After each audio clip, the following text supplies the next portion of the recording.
Para seguir ilustrando en problemas de trabajo y energía, les he traído este que he denominado un auto subiendo una loma. Ahora vamos a pasar a la lectura del problema. Un bloque de masa m de 0,5 kilogramos se lanza desde un punto A con una velocidad de 9 metros sobre segundo sobre una pista de la siguiente forma. Un tramo horizontal de longitud de 1,5 metros y uno inclinado con un ángulo de 30 grados. El coeficiente de rozamiento cinético entre los tramos vale μc 0,2. El tramo inclinado enlaza con una pista semicircular de radio r 1,75 metros y sin rozamiento como se indica en la figura. Calcular la velocidad con el que la partícula alcanza el punto B situado a una altura de 2 metros. ¿Es la velocidad calculada en el inciso anterior suficiente como para garantizar que la partícula alcance el punto C sin despegarse de la pista? Sobre el problema he volcado los datos.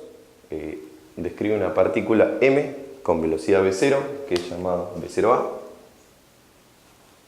Entra en una superficie con roce, que el problema nos describe como D, yo he llamado D1 porque luego usaremos otra distancia.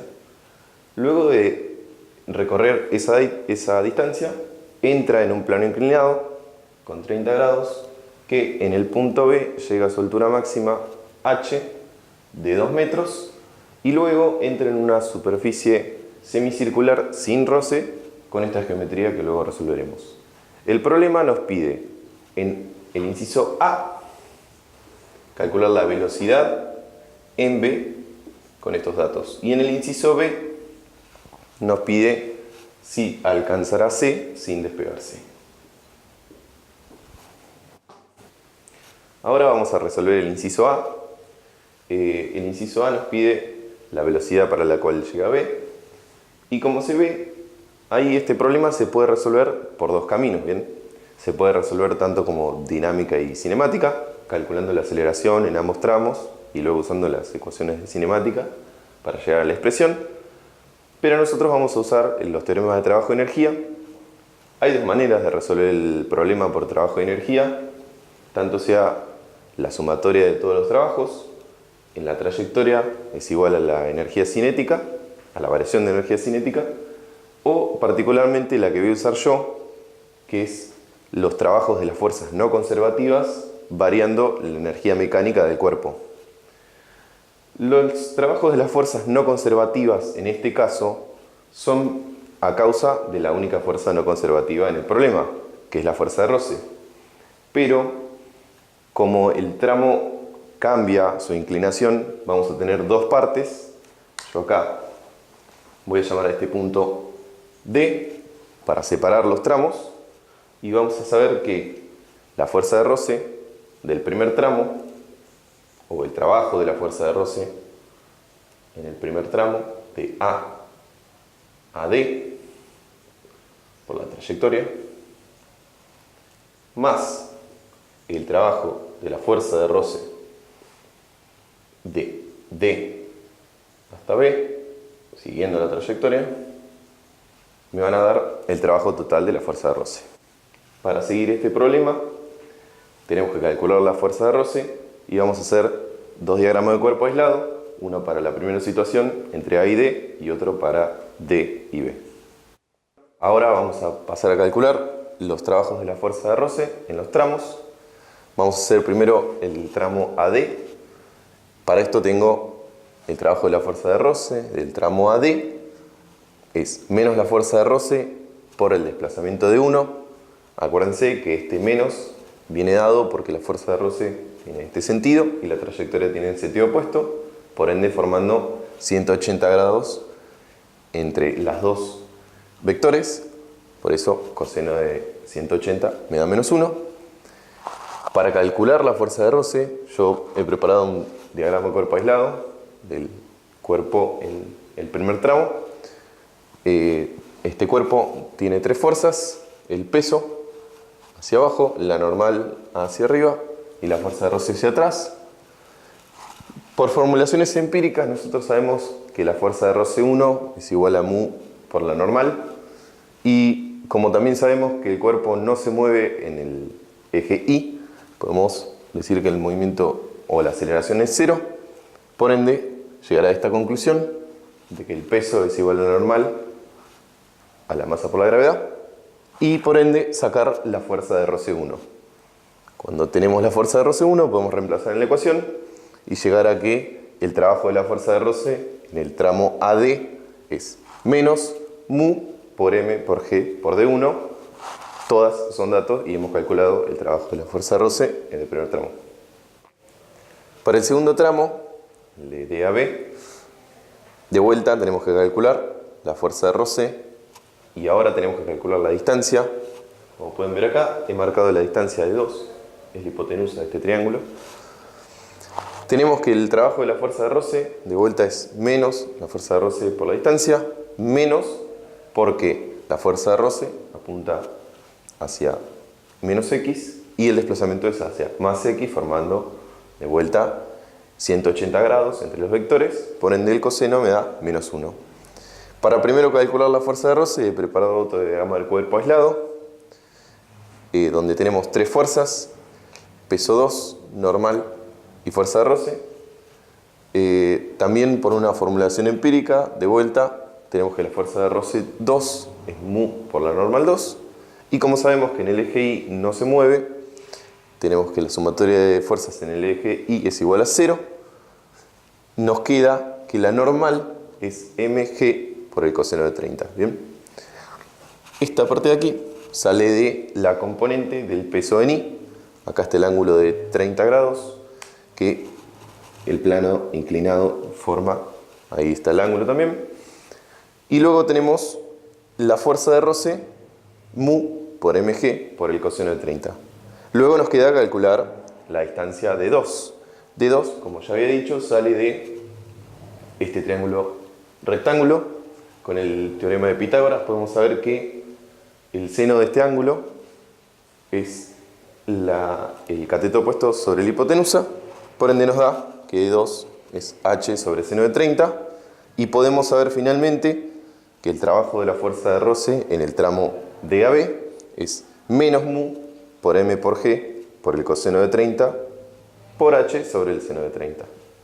Con estos datos vamos a luego calcular numéricamente los resultados y pasar a calcular la variación de energía mecánica. Resolviendo para los dos tramos, primeramente nos había quedado menos mu por m por g por la distancia 1. Mu vale 0,2, m vale 0,5. Todo esto nos da 0,1. Por la gravedad nosotros la tomamos 10. Por ende, mu por m por g nos da 1. Por d1 nos da 1,5. Resultado en joules. Y para el segundo, la cuenta no es tan fácil, pero tenemos de vuelta menos mu por m por g, que nos da 1. Y nos queda la cotangente de 30 por h, que nos da menos 3,46 joules. El resultado final nos da menos 4,96 joules. Continuando el problema, ya tenemos calculado esta parte de la ecuación. Ahora nos queda calcular la energía mecánica en B y en A para saber la variación. Vamos a pasar a calcular la energía mecánica en B, que es la energía cinética más la energía potencial en B. Para esto sabemos que la energía cinética es un medio de la masa por la velocidad en B al cuadrado. Esa velocidad es la que no sabemos, la que vamos a calcular. Y para la parte de la energía potencial tenemos que tomar un 0, el cual va a ser el piso. ¿Bien? La altura es h, por ende nos queda mg por h. Y este término lo podemos conocer. M es un medio, la gravedad la tomamos 10. Y h es 2, por ende nos queda 10 joules. Y esta es la expresión para la energía mecánica en B. Para la energía mecánica en A podemos hacer algo similar. Queda un medio de la masa por la velocidad inicial en A al cuadrado, más la energía potencial, que es 0, porque el cuerpo se encuentra en el suelo. Y nos queda 9 al cuadrado, 81, un medio por un medio, un cuarto, que nos queda 20,25 joules.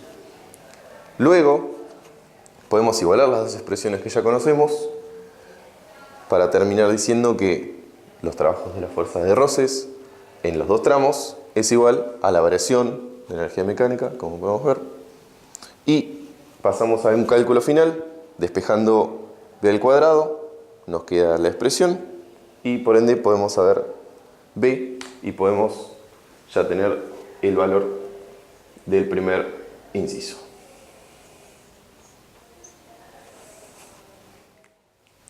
Para continuar con el problema, vamos a ver el inciso B, que es si la partícula llegará a C sin despegarse. ¿Bien?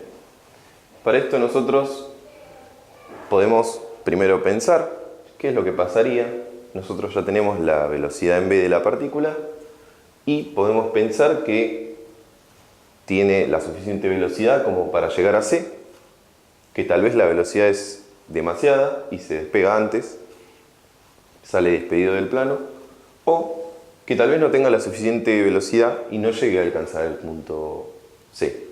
Para eso hemos hecho dos gráficos. El primero es una magnificación de esta parte para ver bien la geometría.